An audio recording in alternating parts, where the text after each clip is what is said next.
그날 남편의 숨소리가 멈췄을 때 세상의 모든 소리도 함께 멈춘 것 같았습니다. 남편이 세상을 떠났다는 전화를 받았을 때 제 손이 떨리고 있었죠. 50년을 함께 살아온 사람이 사라졌다니 믿을 수가 없었습니다. 이것은 제 이야기가 아닙니다. 제 이야기는 그 전화를 받은 순간부터 시작됩니다. 제가 전화를 받은 순간, 어느 흐린 날 오전이었습니다. 전화벨 소리가 울렸을 때 저는 창가에 앉아 비가 내리기 시작하는 풍경을 바라보고 있었습니다. 50년을 함께한 남편과 같이 바라보던 그 창가였죠. 전화를 받자 병원에서 온 차분한 목소리가 들려왔습니다. 김종현 씨의 부인 되시나요? 정중히 알려드립니다만 남편분께서 방금 돌아가셨습니다. 그 순간 제 손이 떨렸습니다. 소화기를 떨어뜨릴 뻔했어요. 50년을 함께 살아온 사람이 이제는 없다니. 아침에 그가 가슴이 아프다고 했을 때 이렇게 될 줄 몰랐습니다. 응급실로 실려간 지 3시간 만에 세상이 무너졌습니다. 머릿속이 하얗게 변했습니다. 가슴이 막히는 것 같아 한동안 숨조차 쉬지 못했어요. 겨우 정신을 추스르고 아들에게 전화를 걸었습니다. 민호야, 아버지가 돌아가셨어. 목소리가 떨려 더 이상 말을 잇지 못했습니다. 아들은 잠시 침묵하더니 금방 병원으로 오겠다고 말했어요. 하지만 며느리 지수의 이야기는 들리지 않았습니다. 이상했지만 그때는 그런 생각을 할 여유가 없었습니다. 병원에 도착해보니 텅 빈 복도에 차가운 의자만 놓여 있었습니다. 남편이 자주 쓰던 손수건을 꼭 쥐고 앉아 있었어요. 그 손수건에서는 아직도 남편의 채취가 느껴졌습니다. 우리는 어릴 적부터 서로 의지하며 살아왔어요. 둘 다 가진 것은 없었지만 서로를 향한 신뢰와 애정만으로 버텨왔습니다.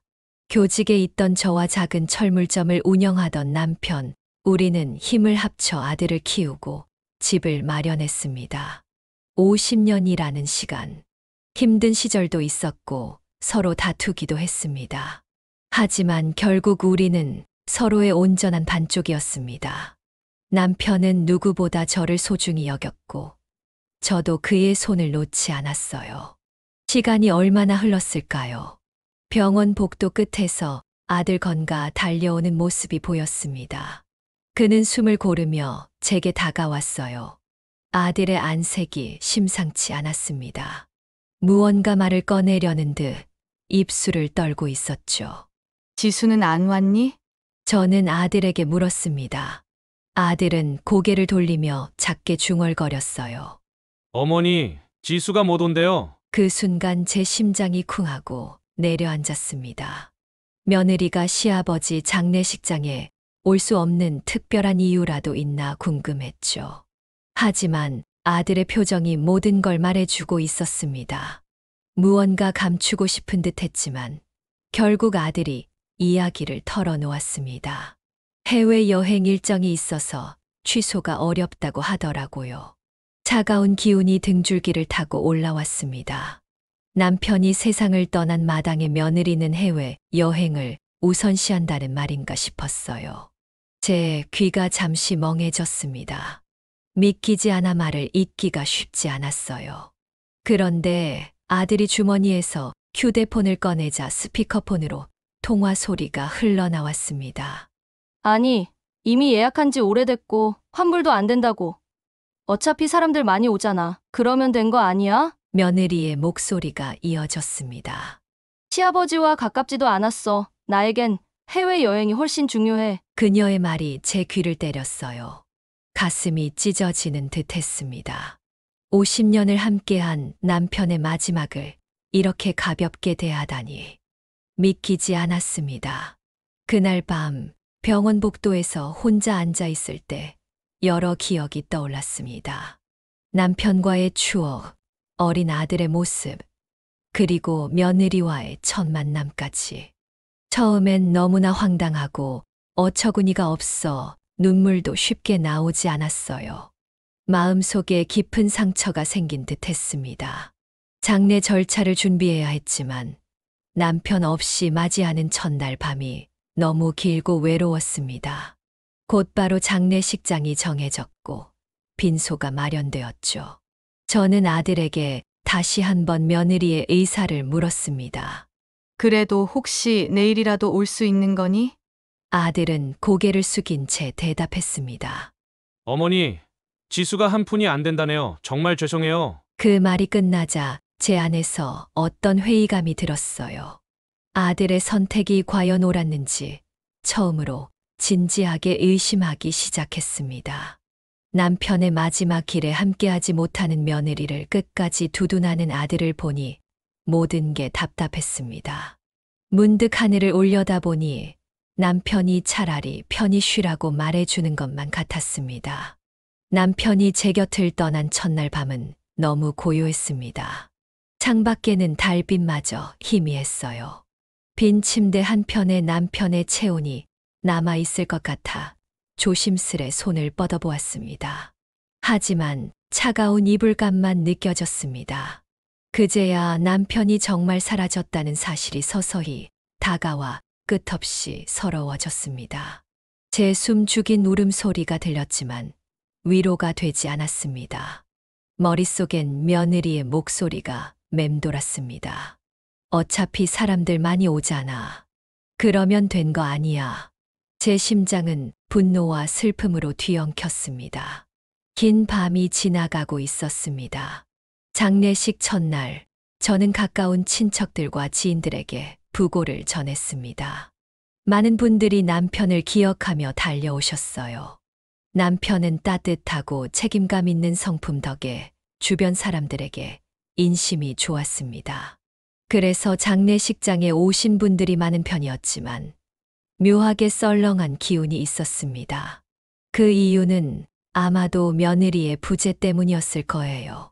사람들이 삼삼오오 모일 때마다 며느리에 대해 궁금해했어요. 며느리는 안 왔어. 오늘 같은 날 안 보이네. 저는 짧게 대답했습니다. 해외 여행 갔습니다. 그 말을 들은 조문객들의 표정이 하나같이 어두워졌어요. 시아버지 장례식 날 해외 여행을 간다는 사실이 쉽게 이해되지 않았겠지요. 아들은 장례식장 구석에서 고개를 떨군 채 아무 말도 하지 않았습니다. 제가 그 모습을 보니 여러 감정이 뒤섞여 마음이 무겁게 가라앉았습니다. 조문객 중에는 남편의 오랜 친구들도 많았습니다. 그분들은 저를 붙잡고 한참이나 울었어요. 남편이 평소에 얼마나 자랑스러운 손주 이야기를 했는지, 얼마나 가족을 아꼈는지 되짚어 주셨습니다.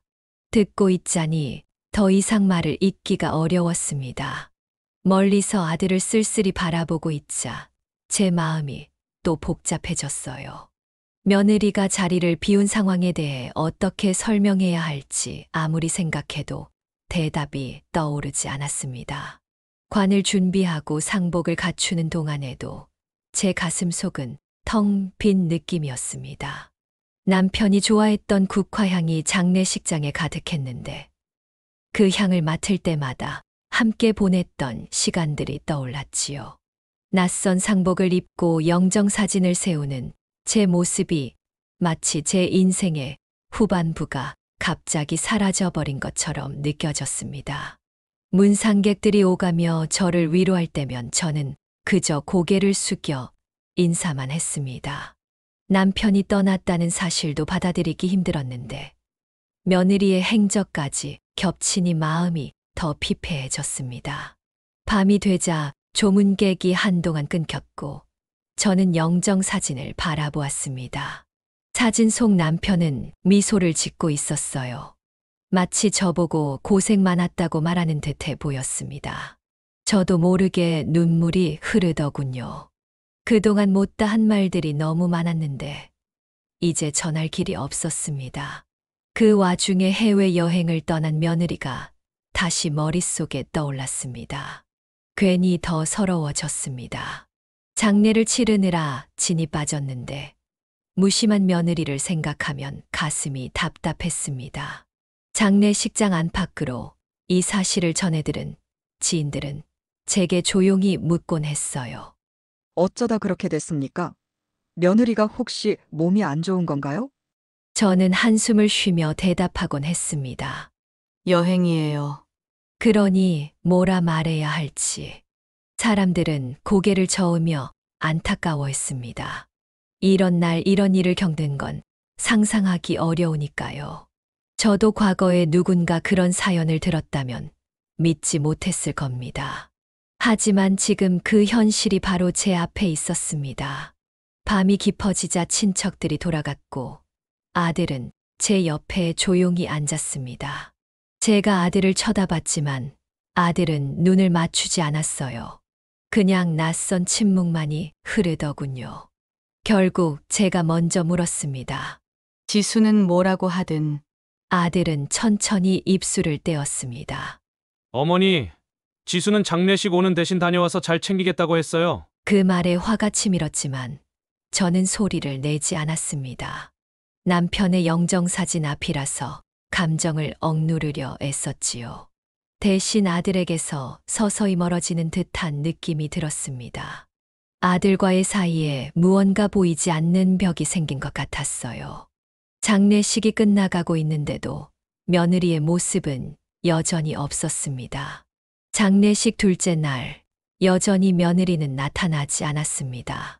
저는 가까운 친척들에게 죄송스러워서 고개를 들 수 없었지요.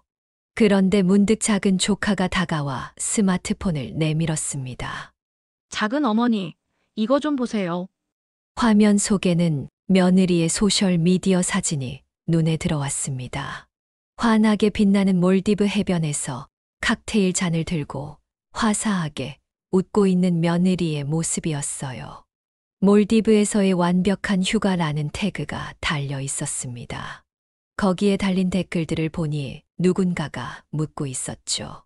시아버지 장례식 아니었어? 며느리는 아무렇지도 않게 답글을 남겼습니다.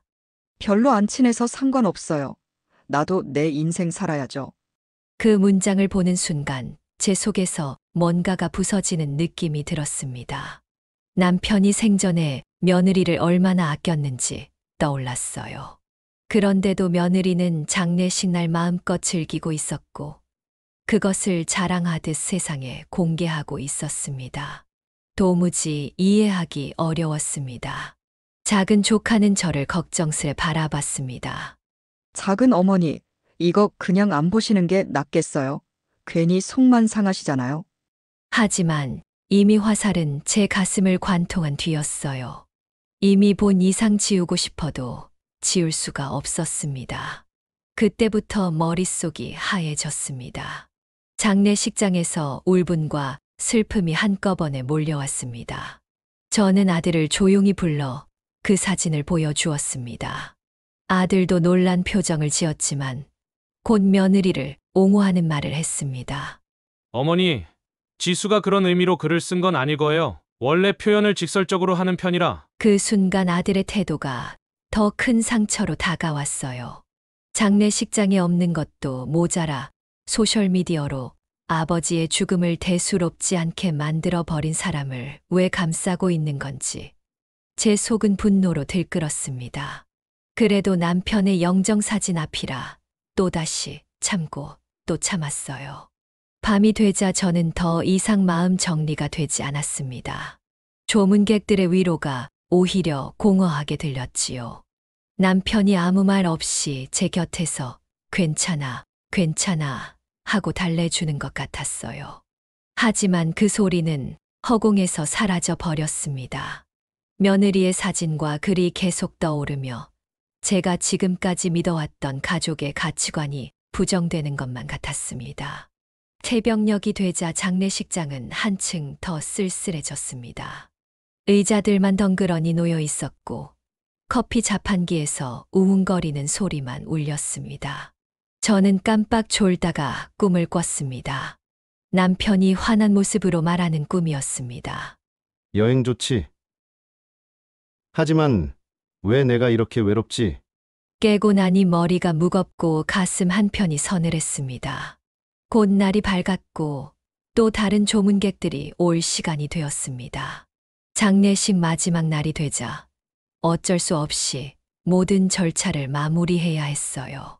꽃으로 뒤덮인 관이 장의차에 실리고 화장장으로 향했습니다. 저는 남편의 마지막을 보면서 수없이 많은 기억들을 되새겼지요. 그는 내게 정말 큰 축복이었습니다.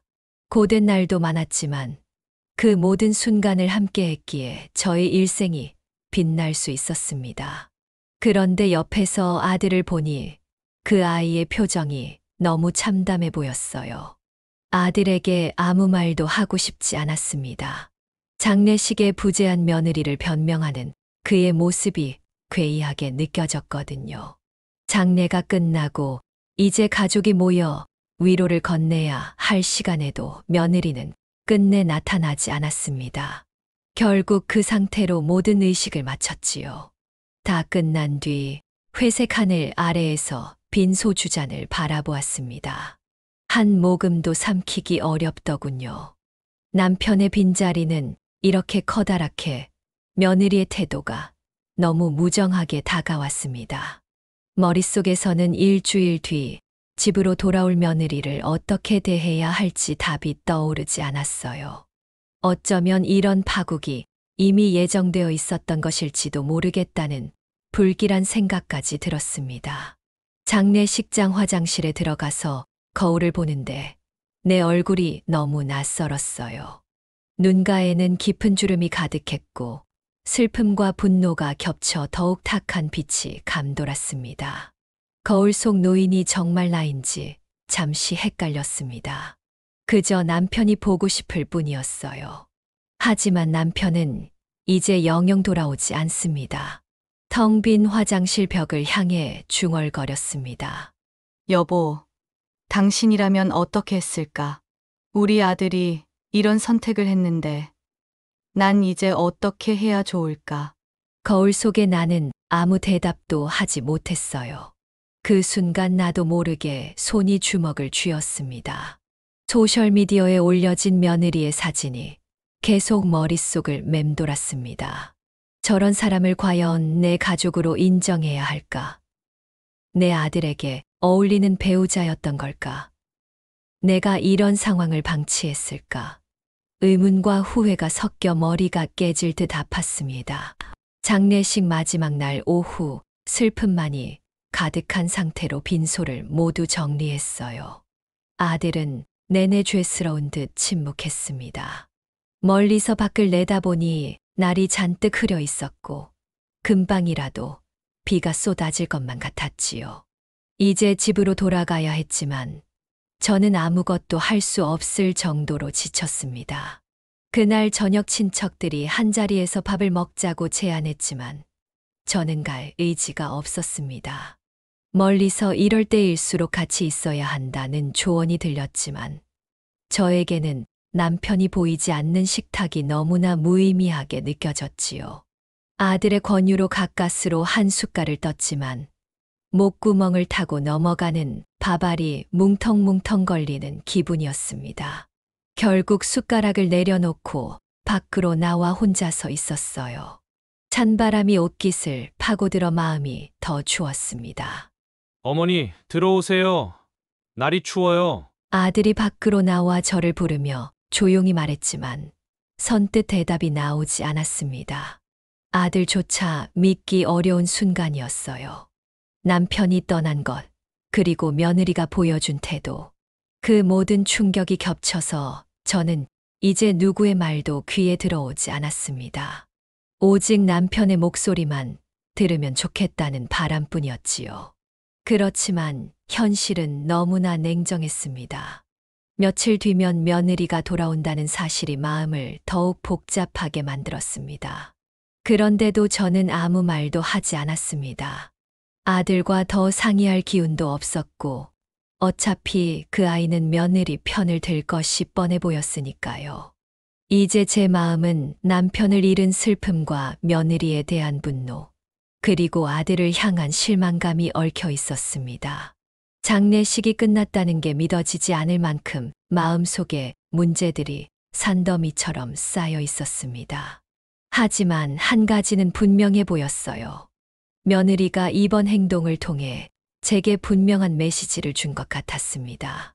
그 메시지는 바로 나는 내 인생을 사는 사람이지 당신들의 가족과는 무관하다는 선언이나 다름없었지요. 머릿속에서 그 문장이 계속 맴돌았고 제 안에 무언가가 조금씩 뒤틀리기 시작했습니다. 캄캄한 방 안에 홀로 앉아 있었습니다. 어두운 방 안에서 남편의 사진만이 희미하게 빛나더군요. 양초 불빛에 비친 남편의 미소가 서글프게 느껴졌습니다. 무심코 남편의 손수건을 꺼내 입 가까이 가져갔어요. 희미하게 남은 담배 냄새에 가슴이 또 무너져 내렸습니다. 그가 제 옆에 있다면 이 상황에서 어떻게 반응했을까 생각해 보았어요. 아마도 남편은 정을 놓지 않고 끝까지 며느리를 이해하려 했을지도 모르죠. 하지만 지금 저는 제 자신조차도 제대로 추스르지 못하는 상태였습니다. 새벽이 되어서야 눈을 붙였지만 꿈속에서조차 남편이 보이지 않았습니다. 차라리 남편을 꿈에서라도 만나고 싶었는데 그조차 허락되지 않는 밤이었지요. 그저 며느리가 해변에서 웃고 있는 모습이 아른거려 자꾸 깨곤 했습니다. 제 안의 분노가 더 깊어지는 게 느껴졌어요. 며칠 후 아들은 제게서 연락을 기다리는 듯 했지만 저는 침묵을 지켰습니다.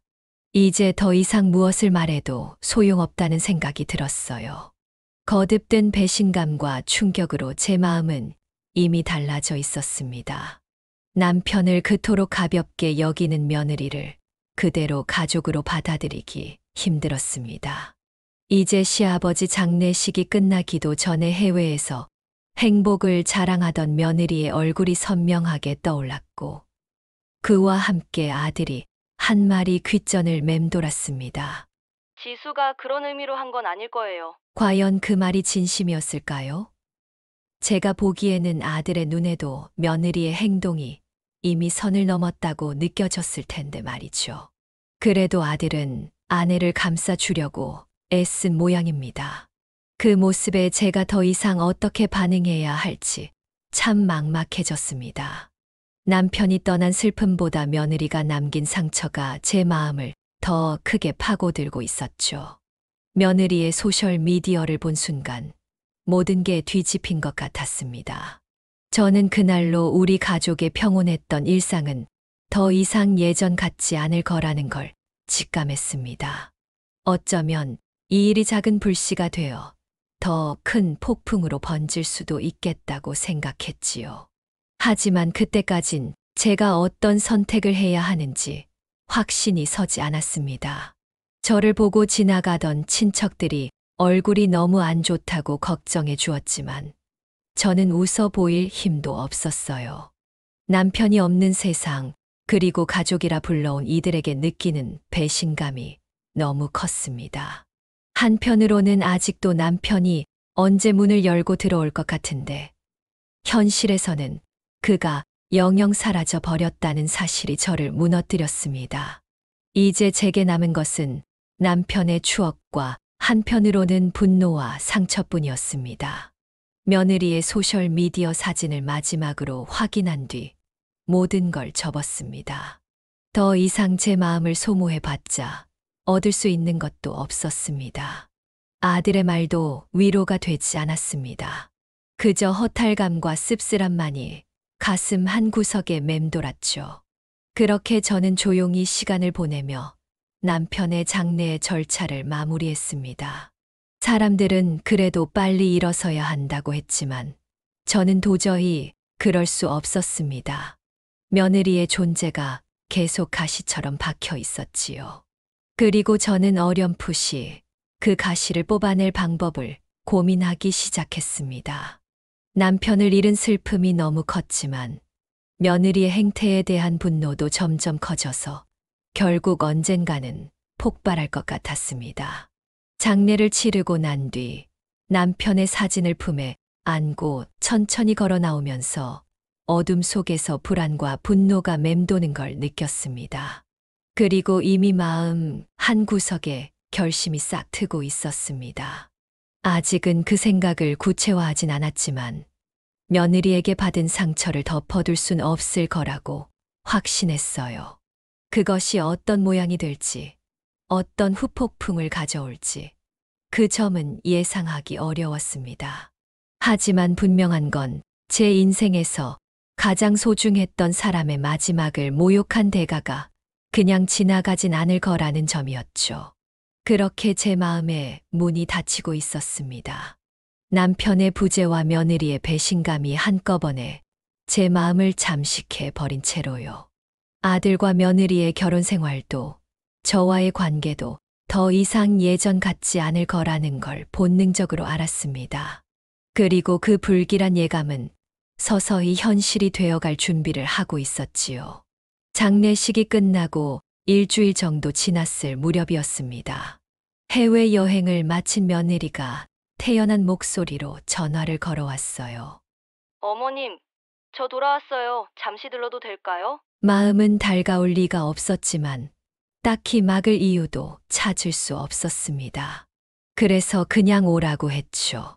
집안에는 아직 남편의 빈자리가 크게 느껴지고 있었고 공기가 무겁게 가라앉아 있었어요. 그녀가 집에 도착하기 전에 저는 서류 더미를 정리하다 말고 남편의 사진을 한번 바라보았습니다. 당신 없는 집에 곧 그 며느리가 온대요. 사진 속 남편은 늘 그렇듯 잔잔한 미소를 짓고 있었어요. 왠지 그 미소가 오늘따라 저를 더욱 쓸쓸하게 만든다고 느꼈습니다. 얼마 지나지 않아 현관문이 열리는 소리가 들렸어요. 새하얀 셔츠와 꽃무늬 치마 차림의 며느리가 마치 어떤 축제라도 다녀온 사람처럼 가벼운 걸음으로 들어섰습니다. 그리고는 손에 들고 있던 상자 하나를 내밀었어요. 어머님, 제가 여행 다녀오면서 조금은 미안하잖아요. 그래서 쿠키를 직접 구워왔어요. 그녀의 목소리는 얄밉도록 명랑했어요. 그 한마디에 제 속이 울컥했습니다. 장례식에 오지 않은 게 조금은 미안하다라는 말이 무척이나 허탈하게 들렸죠. 그래도 저는 쿠키 상자를 받아들었습니다. 하지만 며느리가 보는 앞에서 그것을 그대로 쓰레기통에 떨어뜨렸습니다. 이걸 내가 왜 먹어야 하니? 며느리는 잠시 멈칫하더니 이내볼에 화색이 올라 말했어요.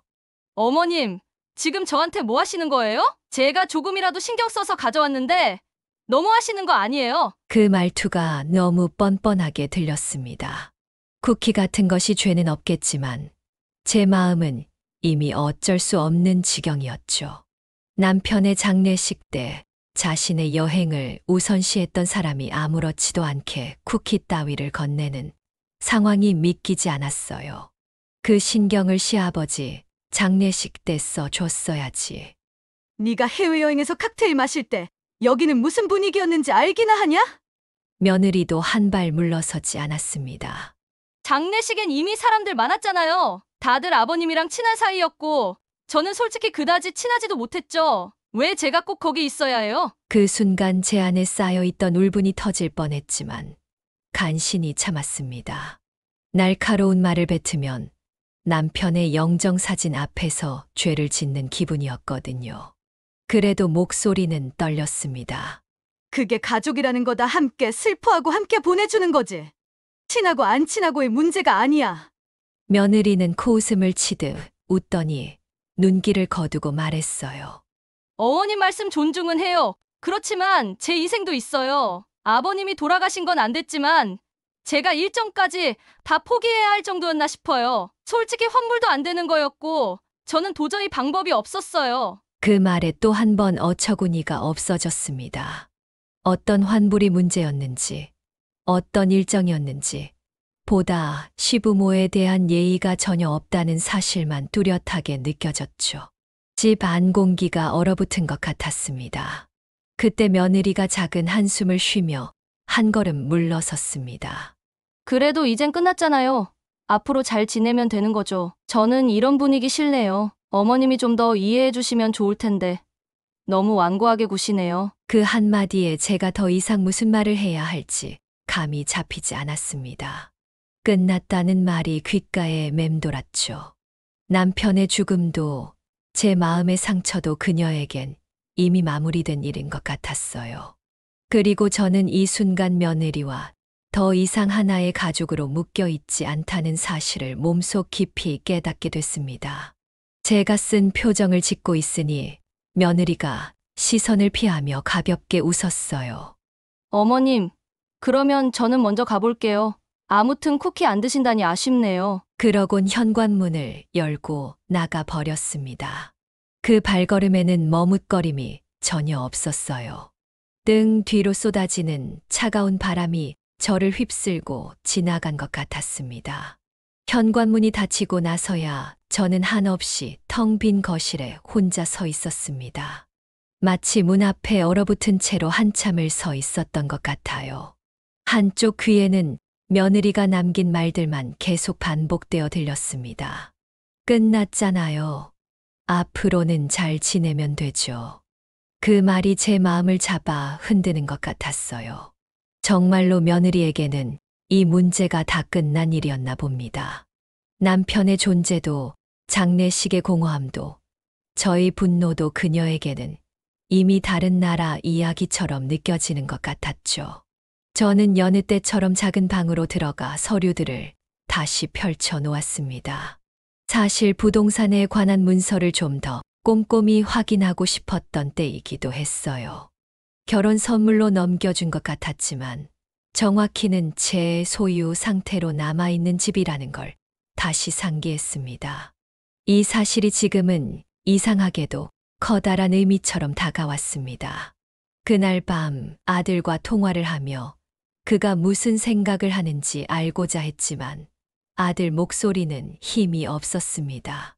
어머니, 지수 때문에 많이 속상하셨죠? 아들의 말이 이어지자 제가 무척 차분한 어조로 대답했어요. 속상한 게 뭐냐. 그냥 이젠 확인했다. 지수의 태도라는 걸. 아들은 한동안 아무 말도 하지 않고 숨소리만 들렸습니다. 그리고 무겁게 한마디를 건넸습니다. 제가 잘 얘기해 볼게요. 지수도 나름의 사정이 있겠죠? 그리고 어머니, 조금만 참아주세요. 아들은 여전히 며느리를 감싸려 했습니다. 하지만 그 순간 저는 속으로 결심이 서고 있었습니다. 이 가족 관계의 균열을 회복하기 위해서는 어쩌면 또 다른 강렬한 조치가 필요하다고 느꼈죠. 예전 같으면 상상도 못했을 일이지만 남편이 떠난 지금 저를 지탱해 줄 대상은 오직 제 결심뿐이었거든요. 그 밤 아들과의 통화를 마치고 난 후 저는 남편의 영정 사진을 오랫동안 바라보았습니다. 그리고 나지막이 말했어요. 당신은 이 상황에서 뭐라고 했을까? 난 이제 정말 방법이 없다고 느낀다고.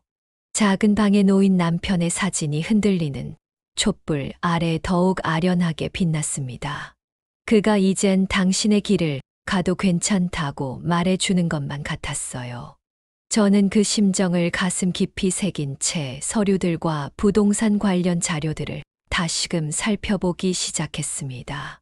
며느리의 귀환은 제 마음속 결심을 더욱 굳게 만드는 계기가 되었지요.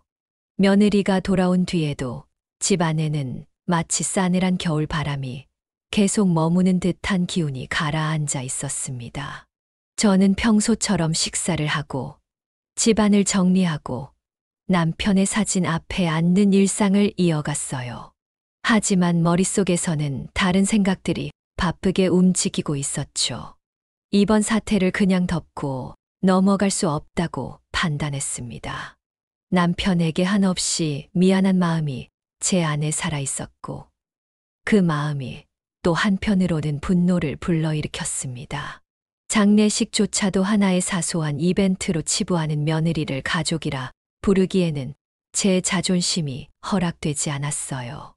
그래서 전직 교사로서의 체계적인 접근이 필요하다고 생각했습니다.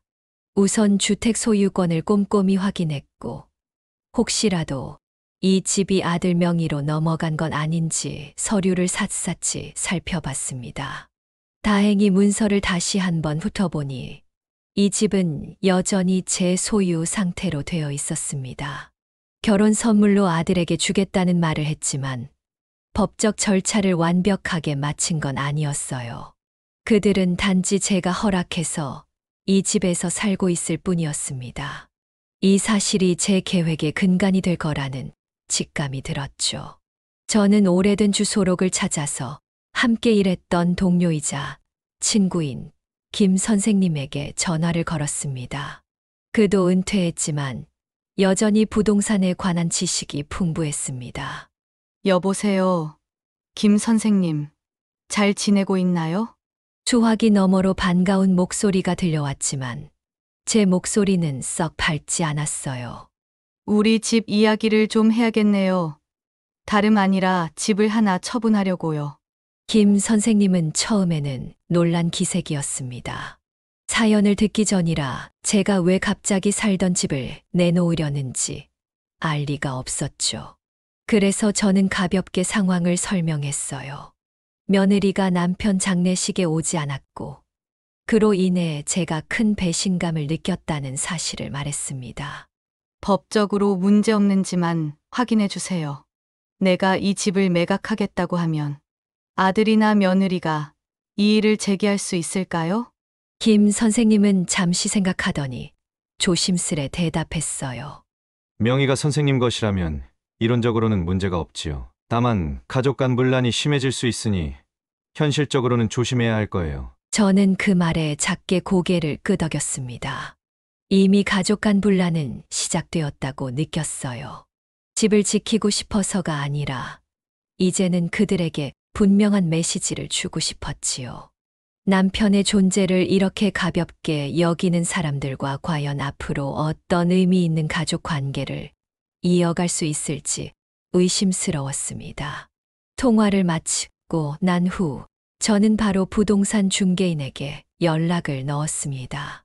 집을 시세보다 약간 낮춰서라도 빨리 처분하고 싶다는 의사를 전달했어요. 중개인은 의아해했지만 역시나 거래 자체는 얼마든지 가능하다고 말했습니다. 집 내부도 한번 보여주시고 금방이라도 매물을 올리면 문의가 많을 거예요. 그렇게 구체적인 이야기를 이어가는 과정에서 제 마음은 점점 더 단단해지고 있었죠. 남편이 떠나버린 상황에서 이 집은 이제 저에게 추억의 공간이라기보다 고통의 근원이 되어 버린 것 같았습니다. 곳곳에 남아있는 남편의 흔적들이 며느리로 인해 더럽혀진 듯한 기분까지 들었어요. 물론 판매 과정이 순탄치만은 않을 거라 예상했습니다. 아들에게 이야기를 해야 하고 며느리의 반발도 불보듯 뻔했지요. 하지만 가만히 참고 있는 것이 남편에 대한 예의가 아니라는 생각이 강했습니다. 저는 남편과의 지난 날을 떠올리며 이 결정이 옳은 걸까 하고 고민을 거듭했어요. 그런데도 마음 한 구석에서는 확신이 들었습니다. 그래야만 한다. 그를 모욕한 사람들과 함께 웃으며 살 순 없어. 어느 날 오후 저는 남편이 자주 앉았던 거실 소파에 앉아 문서철을 펼쳐 놓았습니다. 남편이 생전 귀찮아하면서도 차근차근 관리해 둔 각종 서류들을 다시 확인했지요. 거기엔 결혼기념일 메모 같은 것도 끼워져 있었고 아들 출생 때 발급된 서류도 곱게 정리되어 있었습니다. 하나씩 넘겨볼 때마다 남편의 손끝이 느껴지는 듯해서 가슴 한편이 먹먹했습니다. 하지만 이내 결심을 가다듬고 마지막으로 필요한 사항들을 체크했어요. 매매 계약을 체결한다면 해당 날짜에 그들이 이 집을 비워야 한다는 점, 아들과 협의할 여지가 있는지 여부, 혹시 추후에 며느리가 어떤 소송을 걸어 올지 대비하는 일까지 머릿속에서 시뮬레이션해 봤습니다. 마침내 저는 마음속으로 확신했습니다. 이 계획은 결코 복수만을 위한 건 아니라고, 아들에게도 깨달음을 주고 저 스스로도 새 출발을 위한 결단이라고 느꼈죠. 다음 날 김 선생님을 직접 만나기로 약속을 잡았습니다. 좀 더 구체적으로 어떻게 진행할지 협의하기 위해서였지요. 오랜만에 정장을 꺼내 입고 집을 나서려는데 거울에 비친 제 모습이 낯설었습니다. 마치 예전 학교에서 중요한 결정을 내릴 때의 눈빛이 다시 살아난 것 같았어요. 나도 이 나이에 다시 이런 표정을 짓게 되다니 싶어서 묘하게 씁쓸했죠. 김 선생님 사무실에서 차를 나누며 이야기를 해보니 그는 여전히 제 결정을 조금 말리고 싶어 하는 듯 했습니다. 선생님 마음은 알겠는데 그래도 아들하고 충분히 대화는 해봤나? 이게 가정사가 법률 문제가 되어버리면 골치 아파. 저는 무겁게 고개를 끄덕였어요. 아들과 대화해 봤지. 그 후로도 며느리와의 관계가 어렵다는 건 알지만 별 대책이 없어 보이더군. 오히려 내가 나서야 되겠다는 생각이 더 강해졌네. 김 선생님은 잠시 침묵하더니 결국 체념한 듯한 목소리로 말했어요. 그럼 뭐 진행하죠. 어차피 이 집의 소유주는 선생님이고 우린 그것만 명심하면 되겠지. 그렇게 모든 것이 차근차근 정리되었습니다. 부동산 매물을 공개하기 전 마지막으로 집 내부 사진과 서류 검토를 마쳐야 했고, 저는 곧바로 이 절차를 시작했어요. 동시에 아들과 며느리에게만큼은 시간을 두고 말을 전할 계획이었습니다. 차마 당장 나 이 집 판다고 할 수는 없었기 때문이죠. 그래도 최소한의 예의를 지키고 싶었어요. 이런 준비를 하는 동안 제 마음은 시시때때로 떨렸습니다. 남편이 보고 있다면 과연 저를 어떻게 생각할지 궁금했죠. 하지만 장례식에 오지 않은 며느리에 대한 서운함과 분노가 기름처럼 타오르고 있었고, 제가 잠시라도 물러설 여유는 없었습니다. 집으로 돌아와 잠시 남편의 사진 앞에 앉았는데, 그날따라 사진 속 남편 표정이 왠지 더 슬퍼 보이는 것 같았어요. 당신도 이 상황이 몹시 안타깝지. 하지만 나도 이대로는 못 견디겠어.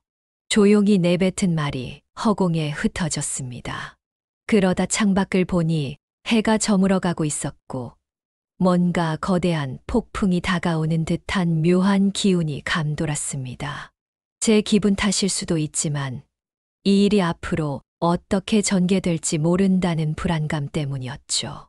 하지만 남편의 빈자리를 느끼면서도 이제는 더 이상 뒤로 물러설 수 없다고 생각했지요.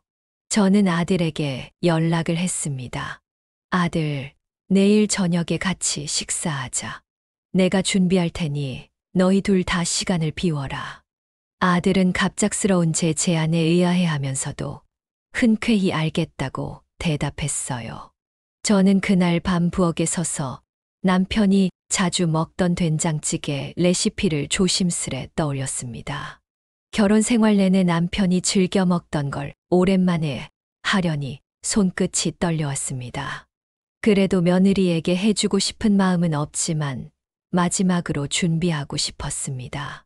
다음 날 오후 시장에 들러 두부와 나물을 사고 간 재료를 사왔어요. 보글보글 끓는 냄비 속에서 재료들이 조화롭게 어우러지는 걸 보니 남편이 곁에서 잘했다고 속삭이는 것 같았어요.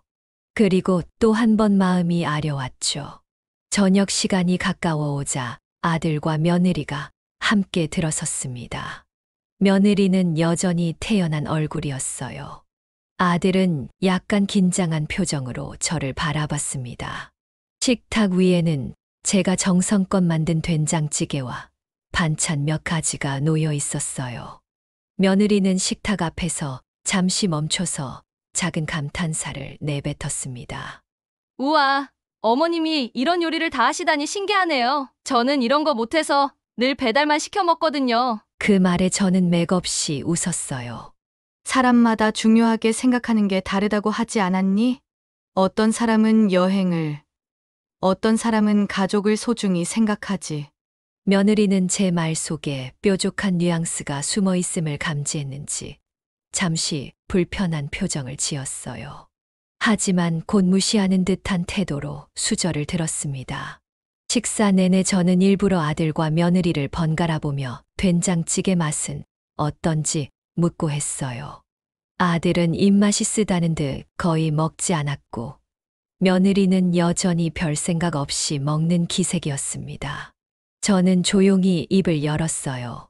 내일 너희 집에 사람들이 방문할 거다. 아들이 고개를 들어 저를 바라봤습니다. 며느리 역시 포크를 내려놓으며 말했어요. 누구요? 우리 집에 누가 온다는 거죠? 저는 천천히 숨을 고른 뒤 대답했습니다. 집을 사려는 사람들이지. 그 순간 식탁 위 분위기가 얼어붙는 걸 느꼈어요. 아들이 젓가락을 떨어뜨렸고 며느리의 얼굴은 일그러졌습니다. 아무 말도 없어서 저는 다시 한마디를 덧붙였죠. 그 집은 4명이야. 너희가 결혼 선물로 받았다고 생각했겠지만 법적으로 그렇게 완료되지 않았어. 나중에 차근차근 알아보면 되겠지. 아무튼 내가 내일 집을 보여줄 사람이 온다. 며느리는 쏘아보듯 저를 향해 소리 질렀어요. 말도 안 돼요. 우리가 몇 년째 살고 있는데 갑자기 팔아버리겠다고요? 진짜 너무하네요. 아들은 손으로 이마를 짚고 멍하니 입을 다물지 못했어요. 저는 이 상황이 쉽게 넘어가지 않으리란 걸 알고 있었습니다. 며느리는 흥분한 목소리로 계속 따졌어요. 어머님, 저희는 어디로 갑니까? 갑자기 우리 보고 나가라고 하면 그게 말이 돼요? 저는 담담하게 그러나 단호하게 말했어요. 내가 너희를 길바닥에 내쫓을 마음은 없어. 하지만 적어도 우리 남편을 이렇게 무시한 사람과 한 집에 살 순 없다는 생각이 들었다. 며느리는 입술을 파르르 떨면서도 말을 참지 못하고 뱉었습니다. 시아버지 장례식 한 번 안 갔다고 이렇게까지 하는 게 정당하다고 보세요? 진짜 너무하시네요. 제가 여행 못 갈 상황도 아니었고 그땐 저한테도 중요한 일이었다고요. 아들도 충격에서 벗어나지 못한 듯 낮은 목소리로 제게 물었어요. 어머니, 조금만 시간을 주세요. 이 문제를 이렇게 기습적으로 알려주시면 저희가 어떻게 합니까? 하지만 이미 제 결심은 바뀌지 않을 거란 걸 알고 있었죠. 내가 너희에게 시간을 안 준다고 말하지 않았다.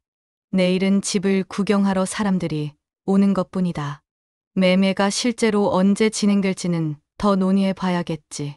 그 말에 며느리는 테이블을 박차고 일어섰습니다. 얼굴이 붉어져 있었고 분노가 격해 보였어요. 말이 안 통하네, 정말. 이게 무슨 짓이에요? 저희 결혼 생활을 망치려고 작정하신 거 아니에요? 저는 그 순간 차가운 웃음을 지을 수밖에 없었습니다. 남편 생각이 다시 머리를 스쳤지만 이미 물러설 타이밍은 지나가 버렸다는 걸 알고 있었죠. 고집이 아니라 이제 내가 우리 가정에 대해 보여준 태도가 어떤 결과를 낳는지 알게 해주려는 거야. 너는 내 가족이 될 자격이 없다는 생각이 들어. 며느리는 더 이상 참지 못하고 큰 소리를 쳤어요. 그게 얼마나 편협한 생각인지 아세요? 시간이 지나면 다 잊히는 문제를 굳이 이렇게 키우다니 정말 어이가 없네요. 그날 저녁 식탁 위에서 벌어진 갈등은 한참 동안이나 사그라지지 않았습니다. 아들은 다급하게 저와 며느리를 달랬지만 분위기는 이미 걷잡을 수 없었죠. 저는 한 발도 물러서지 않았고 며느리도 거칠게 말하며 자리를 박차고 안방으로 들어가 버렸어요. 결국 된장찌개는 다 식어버렸고 저는 고개를 떨어뜨린 아들에게 조용히 말했습니다. 그래도 널 위해 일정 부분 준비는 해둘 테니 너무 겁먹진 마라. 하지만 난 이 집을 팔 거야. 너 역시 아버지의 장례식에서 보여준 너의 아내를 무조건 감싸는 모습. 나는 쉽게 용서하기 힘들다. 아들은 아무 말도 하지 않았습니다. 다만 눈을 감은 채 한숨만 내쉬고 있더군요. 그 모습을 지켜보는 제 마음도 편치 않았지만 이미 모든 것이 돌이킬 수 없는 방향으로 흘러가고 있었어요. 식사를 망치고 나서 저는 부엌에 들어가 된장찌개를 정리하며 생각에 잠겼습니다. 남편이 살아있었다면 이런 상황을 어떻게 풀어갔을까? 하지만 남편은 떠났고 남은 건 저와 아들, 그리고 며느리의 분열된 관계뿐이었죠. 집은 결국 매각되었고 아들과 며느리는 별거에 들어갔습니다. 예상했던 대로 며느리는 이혼을 요구했어요. 아들은 처음에는 반대했지만 결국 그도 한계를 느낀 듯 이혼에 동의했습니다. 어머니, 지수와 저는 이제 정말 끝이에요. 아들이 찾아와 말했을 때 저는 담담하게 받아들였습니다. 아마도 이 결말은 이미 정해져 있었는지도 모르겠습니다. 남편의 장례식에서 드러난 균열이 결국 파국으로 이어진 거죠. 아들은 작은 원룸으로 이사했고 저는 새로운 아파트를 구했습니다. 매각한 집 돈의 일부를 아들에게 주었지만 나머지는 따로 보관해 두었어요. 언젠가 아들이 좋은 사람을 만나면 그때 새로운 시작을 할 수 있도록 말이지요.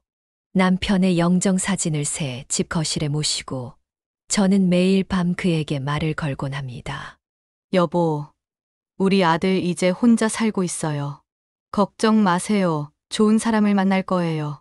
이번에는 진정으로 가족의 의미를 아는 사람을.